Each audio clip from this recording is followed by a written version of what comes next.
আসসালামু আলাইকুম রহমতুল্লাহ। প্রিয় দর্শক, সবাই কেমন আছেন? আশা করি সবাই ভালো আছেন। কিন্তু আমাদের আসলে ভালো থাকার সুযোগ নাই। আমরা যারা ঐতিহ্যগতভাবে পারিবারিকভাবে যারা আমরা কৃষিকাজের সাথে জড়িত, আমাদের এই সময়টা খুব ব্যস্ত সময় পার করতে হচ্ছে। তবে এই মুহূর্তে যদি বলি, ব্যস্ততার চাইতে আসলে এই মুহূর্তে খুব কষ্টকর সময় পার করা হচ্ছে বলা যায়।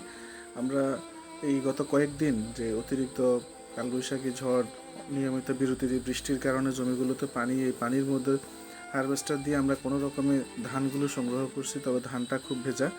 ধানের পাশাপাশি আমাদের আরেকটা লক্ষ্য যেটা থাকে, আমাদের গবাদি পশুর জন্য আমরা যে শুকনো খাবার সংগ্রহ করি, সেটা এবার বেশ সমস্যায় পোহাতে হচ্ছে আমাদেরকে, কারণ জমিতে পর্যাপ্ত পানি এখনও, এবং যদি টানা 8-10 দিন বৃষ্টি বন্ধ না থাকে তাহলে কোনো অবস্থাতে আমাদের এই খড় সংগ্রহ করা সম্ভব হবে না।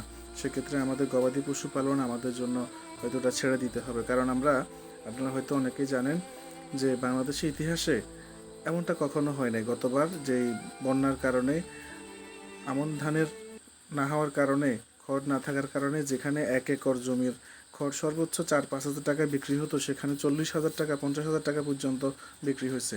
তো এইভাবে আসলে কৃষক বাঁচতে পারবে না। এখন প্রকৃতির উপর তো কারো হাত নেই, কিন্তু কিছু করারও নাই।